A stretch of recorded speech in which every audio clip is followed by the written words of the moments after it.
Lee Child, thank you so much for being with us today. And we do have a couple of mutual points of connection. Sheffield, you studied law there, and I did my journalism postgrad, and ITV, I'm an ITV crime correspondent. And of course, you worked for many years at Granada, didn't you, as a scheduler, as a production coordinator? Well, they initially called it transmission controller, and then in order to sort of disguise a pay rise in productivity, they called us presentation directors, and then senior presentation directors. It was a kind of air traffic control job. It was back in the day when there was a big network, 14 companies on air at any one time, all of them roughly equal, feeding programs in and out and so on, going local, going network. So it was about coordinating all of that and then dealing with news emergencies, equipment breakdowns, things like that. And in what ways did both of those things, because I would imagine they both did influence your writing, in what ways did your law degree at Sheffield and working in television influence the writer you came to be? It's really difficult to pick apart exactly what worked, how and when, but the fundamental thing that you learned in television is it's not about you. It's not about you being the cool guy wearing a black turtleneck and a black leather jacket and all of that and smoking a Gauloise. It's about the audience, first, second and third. Are they having a good time? Are they staying with you? So that was thing number one. It's not about me, it's about the reader. And then the law degree, there's a certain precision and concision about legal writing that I think really helped. Yeah. But fundamentally, in my job, I was exposed to everything, literally everything that ITV did. And in my career, I think I did 40,000 hours of live transmission. Wow. And so it imprints on your DNA the rhythm of storytelling, the rhythm of entertainment. So that now when I'm writing, I find it absolutely instinctive where to put the cliffhanger, where to end the chapter. That doesn't require any thought. It's just in there from all that exposure over 20 years. And when you started writing, your first book came out in '97, and I know you've talked many times about leaving Granada and your work you did beforehand as a union rep for that and fighting management. But when you started writing Killing Floor, which came out I think in '97, what were your ambitions for that? It was to make a living. We had a great time at Granada. It was really the peak, the high point of ITV, late 70s through the 80s and 90s.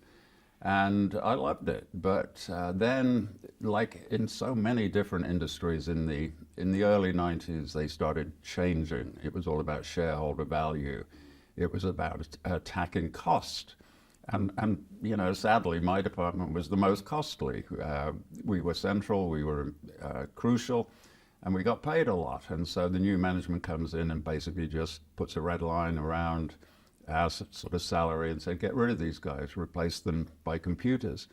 And that took a long, long time. And that was actually the miserable end to it, the chipping away, little bits of our job disappearing month by month. But it took 2 or 3 years to actually get it done and get rid of us. And so when you started writing, you had this idea. Why did you decide to go down the knight errant route, the lone hero? Why not romantic comedy or whatever? I think writing always depends on, first of all, being a reader. If you're a reader, then you can become a writer. If you're not a habitual reader, you never will be a writer. And so it's about what have you read, what have you enjoyed, what turns you on personally. Because although the ambition obviously is to sell books and hopefully sell a lot of books, you've got to make the book 100% what you like. It's got to have an organic quality and a vivid beating heart of its own. And the only way to do that really is to satisfy yourself, first and foremost, which sounds selfish. You should really be researching what the market wants and so on. But if you do that, then the book is phony, it's artificial, it's cardboardy. So you've got to do what you want. And then you've got to understand that, yeah, you love this, but and I'm obviously a unique individual, but not that unique. If I like something, then lots of other people will like it too. The only gamble is how many people are going to like it. So I did the knight errant, tough guy, alienated wanderer story because that's what I wanted. That's what I enjoyed. It's kind of what I wanted to be. Mentally in my head, I wanted to be free.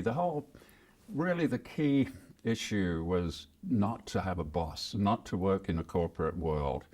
There's a line in the first book where Reacher explains how he's feeling having left the army, which of course is a huge bureaucracy apart from anything else.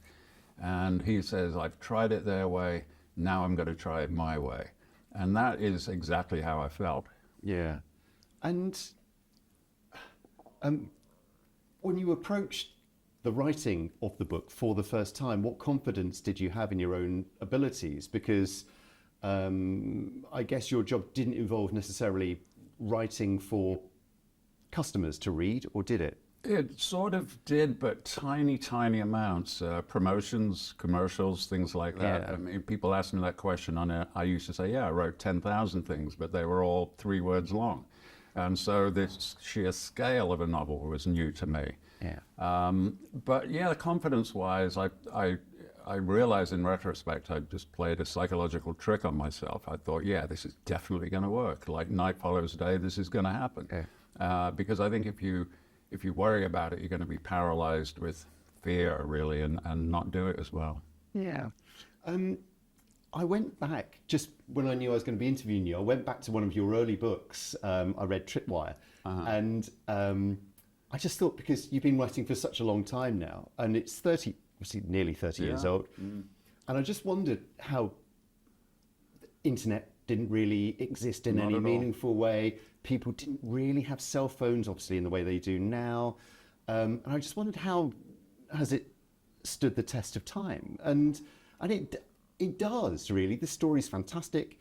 The tech isn't so involved that it would really make a difference. But did you sort of think when you were writing books in the early days, you want to write something that could be read for decades, could be timeless, or you're just getting the story out? You just got to get the story out. And of course, I thought it was bang up to date because it probably was, in the year 1999 or whenever it was that I would have started Tripwire. I remember the first book, as you say, Killing Floor 97. I had vaguely heard of email, and in fact, I put in a line in that book where somebody sent an email to somebody else as if it was the most advanced and exotic thing. And actually 30 years is a little bit of an awkward interval, because if you go back, say, 70 years, then the universe stands up on its own. If you do a thoroughly contemporary book, of course it does. But that 30-year thing is a little awkward in the middle, because it's people reading it now look back, and it's not definitively old-fashioned. It's kind of in a halfway stage. And that, of course, impacted when we started the TV and movie adaptations. What do? Do we make it retro? Do we make it rooted in the 90s, or do we make it contemporary? And retro, of course, is expensive to do. You've got to alter everything visually.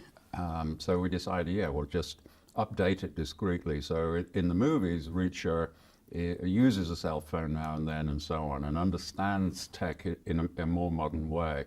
Although the defense that I have there is that he's a wanderer, he's a loner, he doesn't own stuff. He certainly wouldn't have a cell phone contract and all that kind of thing, or doesn't have a Netflix contract or anything, or subscription. So you can get away with being a bit untech, which actually I think also reassures the reader. I think that readers like it if the hero is behind them in terms of tech rather than ahead of them, because ahead of them turns it into a different kind of novel. It becomes a sort of techno thriller, and it makes the reader feel a little bit inadequate, possibly, that they're not on the cutting edge. So I think it works fine that Reacher is behind the real world in terms of this kind of technology. And over the 30 years, in what ways would you say your writing has changed? Well, I started out with a contrary opinion. Classically, at university or whatever, people, if you do a master's degree in fine arts or whatever, they tell you that there must be a character arc and the character must learn something through the duration of the novel. And I rebel against that completely. I think what a reader really wants in a series is comfort, familiarity, They want to know that before they buy the new installment, they want to know they're going to enjoy it. So I try my best to keep Reacher absolutely the same. I don't want him to develop in any way. But of course, the author develops as time goes by, the author gets older. So inevitably, the writing changes a little bit. And looking back on it, you realize you've been doing it sort of subconsciously. Reacher in the early books talks a bit more than he does in the later books. He got more and more taciturn, more terse, such that in the early books I realized he would talk in whole paragraphs. In the later books, one sentence is a long reply for him. A 3-line answer is practically a filibuster. So yeah, it always changes because the author changes. But 30 years is a long time to write, it's a long time to read as well. What influences, what did you soak up over the years in which you thought, well, actually, I love what he or she's done. I'm going to incorporate a bit of this, bit of that. Or was there really much of that you can really put your finger on? There are so many influences, and like I said before, it's got to be 100% your vision. Yeah. And if you start thinking, well, John Grisham does this, Stephen King does that, this other guy does it later in the book, this author does it earlier in the book. If you do that, you're lost. Then it becomes a committee decision, and the spark and the authenticity is beaten out of it. But then, to be analytical about it, you realize, I've been reading all my life. I taught myself to read when I was 3, and I've read tens and tens of thousands of books. And you do understand that you pick up dozens of influences. It's a bit like being suspended in space, and you're pushed this way towards this author, that way towards another author, a third way towards a particular style, and so on. And you end up hanging in a unique position, kind of electrostatically suspended amongst all these influences in a spot that is in fact your own. Nobody, I think, is completely original. Everybody is dependent on previous influences, and you just end up in a slightly different spot from everybody else.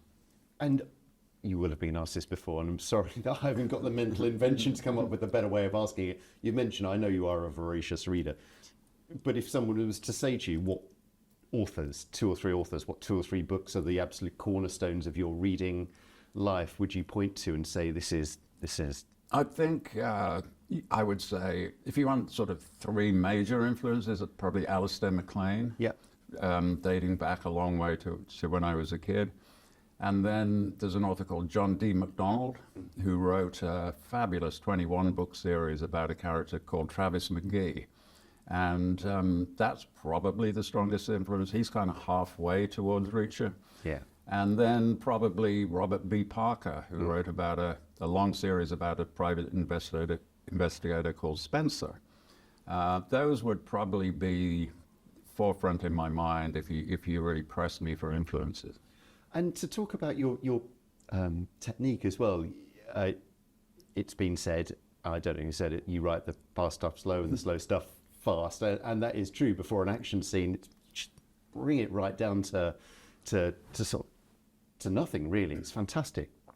What did you find yourself having to work on when you were writing? What did you find yourself thinking, I've got to improve this, or I want action scenes to go like that, or slow bits to work in a certain way? Well, it's a bit of a cliche, but the hardest thing about writing is to get him from one room to the next. The trivial nonsense stuff really is the hardest. Just the everyday, gets off a bus, he goes here. Literally moving him from room to room is the hardest thing. I believe that this genre needs, the reader wants these big action scenes, and you've got to take them on. You've got to meet them head on and really deliver.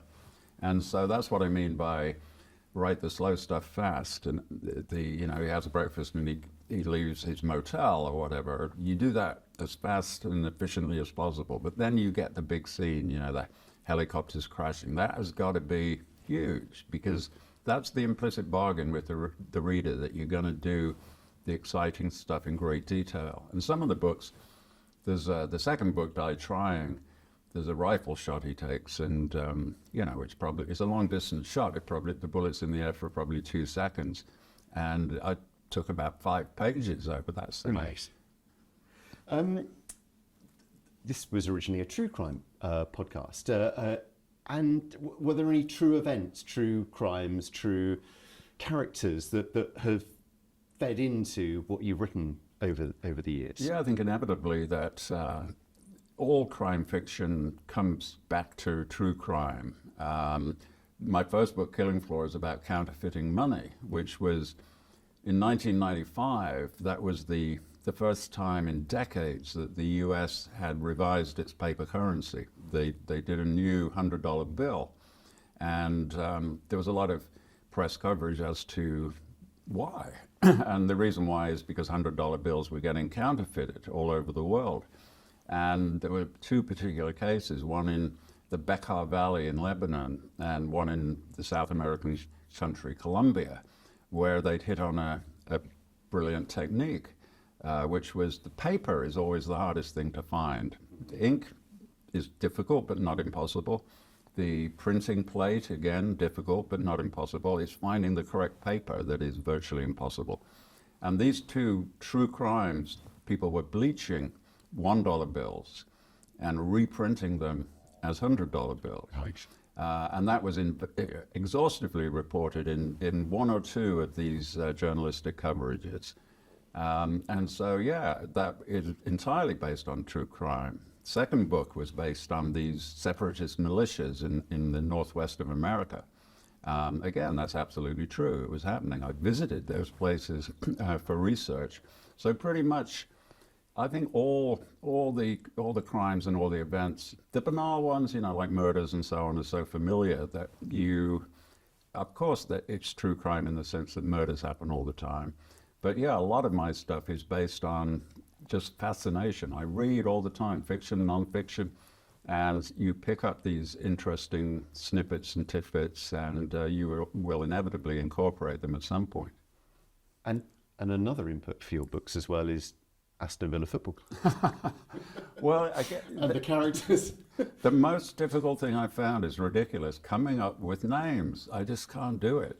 Coming up with names that sound like actual names is very hard. And so, partly as a private joke tribute to my beloved Aston Villa, I would use players' names because they are actual names and they fit the text. And so, yeah, there's a whole, by now, many generations of Villa teams in there. Paul McGrath, I think, gets a mention, doesn't he? And McGrath gets a mention. Literally everybody. Every book has got a Villa player in it somewhere. You are obviously your brother has now taken on the mantle, and so do you write at all now? It's been part of your life for 20 or 25 years before sort of the merger between yourself and your brother. Do you still write? I do short stories. I do features or columns or whatever anybody asks for. But yeah, and I felt again, everything I do is based on how I felt as a reader, as a younger person. And I used to love certain series and then get incredibly frustrated and angry, really, when the author ran out of energy. And that happened repeatedly. I mentioned Robert B. Parker. Those books were great for the first 7 or 8, and then kind of he got lazy and started phoning it in. Same thing with Alistair MacLean. I think you could say the first 8 Alistair MacLeans are some of the finest thrillers ever written. And then he got fat and lazy and went to Switzerland as a tax exile and became an alcoholic, and they fell off a cliff. And I hated that as a reader, and I promised myself I would never do that. I will never phone it in. I will never deliver a substandard piece of work because I respect the reader too much. I didn't want the reader to feel like I had felt. So I was probably a little hyper-vigilant about it, but I was determined to say, if I detect any sign that I'm running out of gas, I'm going to quit. And I sort of did towards the end. After 24 books, I remember writing the 24th book. It usually takes between like 80 and 90 working days to write a book for me. And 2 of those mornings, I thought, I don't want to do this. Just 2? Just 2. And so, yeah, it's a little hypervigilant, but I thought this is the beginning of the end. And I didn't want Reacher to disappear because by this point, the readers loved him. You know, they really did. They were totally into him. And I thought, is there a way of continuing him? And I started these ridiculous fantasies. Suppose I went down to the crossroads at midnight and sold my soul for a potion that would give me the energy and the stamina and the ideas that I'd had 15 years earlier. Of course, there are no magic potions. But then I realized, wait a minute, you know a guy who is you 15 years ago, my baby brother. He was a writer. He's very, very similar to me. Obviously, we share DNA. We very similar personalities. I thought he could do it. And so I asked him, and he did, yeah. Yeah. It's quite a thing for him to take on as well, really, Frankie. Huge. I mean, very difficult, because he was doing good stuff of his own, and you know, he's a stubborn, independent individual. And I thought I've got to ask him, but I bet he says no. But actually, he said yeah. And, there seems to be a sort of a cast of top, successful, and really well-written thriller writers, yourself, Harlan Coben, David Baldacci, and others. What do you think separates you from the rest? What's the difference? Well, I think we are. I think you can absolutely identify a kind of, you know, you'd call it the top half of the Premier League amongst thriller writers. And what is it that makes them different from everybody else? And really, it is just doing the work, showing up. And I distinctly remember at a convention like this one that we're at now at Bristol, way back in the early days, being in a room, sort of falling in with a bunch of friends who we were all completely unknown. And obscurity would have been actually a giant leap forward for any of us. And but we were sitting there and we kind of agreed, just keep on showing up, do the work, show up once a year with a good book, and sooner or later one of us will make it. And we've all made it. And I think that's it. It's a serious job. You've got to understand in a non-mathematical way, it's 100% a craft and an art and a noble tradition stretching back hundreds of years, telling stories in novel form. It's all that good stuff, you know, that English literature stuff. But it is also 100% a profession. You have got to do it. You've got to be diligent about it. And I think, honestly, that's what separates the successful from the non-successful, is taking the work seriously. And what for you was a day's work, a normal day, an average day? Was it every day? Was it 5 days a week? Was it in terms of hours, in terms of rough word count? I would, you know, you're doing a book a year, you want to publish a book a year, therefore you've got to write a book a year. Yeah. And therefore your year needs a shape. And I would always start on the 1st of September, which was the anniversary of when I happened to start the first one, because obviously you've got to do it on a regular basis. I personally believe that nothing of value ever happens in the morning. So I never write in the morning. I always start probably after lunch, and I would work 6 or 7 hours. Right. Which is, obviously you could work more than that. In TV, as you know, we often work 12, sometimes 24 hours at a time. But when you're writing, you hit a wall at some point where imperceptibly the quality just begins to drop off because your brain is tired. And so you've got to identify that point, and for me it's around 6, 7 hours. So I would do that, and I would work consecutively every available day until the book was done. If you start in September, obviously certain things get in the way, like Christmas and so on and so forth. So you don't literally work every day, but every available day till the book is done, and then it's done, and then you send it in, and you wait until the next September and start the next one. And would that, I mean, 6 hours is a lot of writing, isn't it? That's a lot of work a day for writing. It is, and word count-wise, it varies. You know, sometimes I would do less than 1,000 probably. I think my best ever day was 4,000 words, which is actually not that productive. A lot of writers do much more than that. Famously, Georges Simenon, you know, who wrote Maigret, could do 10,000 words a day. But for me, my method is never to plan it ahead. I never have a plan. I never have an outline. Everything is improvised, spontaneously in the moment. So that my productivity, word count wise, looks a bit meager, but I haven't done months of preparation first. The research and the thinking is done as I go along. So it comes out about equal. And when you've got the finished article, as having read the book, do you find that the structure is there? You've just mentally done it because you're so used to reading books and, Exactly. and being a customer and being Yeah, that is such a good point, you know, because nobody believes that I don't have an outline. But of course, I actually do have an outline. It's a kind of composite database of every book I've ever read, and you instinctively just know what to do. If you've read enough books, you are directed by your deep memory of what works and what doesn't. Well, you and your brother have Reach a 30 exit Yeah. strategy. Is that a title, or does that mean something else as a No, that's the title. Again, titles are one of those difficult things to come up with. You know, a title either works or it doesn't, and you can't explain a title. You can't lobby for a title. If you suggest a title and people don't respond, then it's dead. You know, you've got to come up with another title. But yeah, that's the 30th Reach a Book exit strategy coming out in, I think it's early November. And yeah, it's the chances of surviving 30 books is very slim, and I feel very lucky to have done it.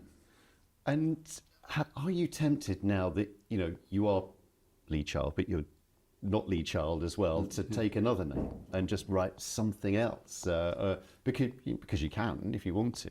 Yeah, I absolutely could, and I do, which is sounds weird because there are no books published under different names by me, but I do write them because writing is two things. First of all, it's the daydreaming, and that is the gorgeous part. You're just sitting around thinking, what if? That would be cool, and then you start mapping things out and scenes, and that's the fun part of writing. Then it's the typing and the business of publishing. That's the dull part of writing. So I'm lucky enough, I do the fun parts, I don't do the boring parts. So it's in my head constantly. I mean, today, no doubt, I will dream up some scenario that if I were still writing, I would have to then develop, but I just have the pleasure of doing it now, just making it up and letting it go nowhere. And before we let you go, you're relocating. You famously moved to America in the 90s, didn't you? Why are you heading back this side of the pond? Well, I live for pleasure, and there's no pleasure to be had in the U.S. anymore. A person my age fell in love with the mythic, legendary post-war America. You know, the big, brash, optimistic, confident country, generally full of goodwill and kindness, doing big things, going to the moon, all this kind of thing. And of course, there was plenty wrong with it. You know, I'm not starry-eyed about it. But that legendary, mythic America is gone. You know, it's a different country now. Literally, I first went to America 51 years ago in 1974. And in the 70s, income equality in America was better than it is in Norway today. It is a completely different country now. The world is completely different, and America has changed with it into something that, specifically now, I'm really not enjoying. So I'm coming back to Britain and holing up in the Lake District and just living a quiet little life. Lee Child, thank you so much indeed. Thanks for being with us. It's Rob.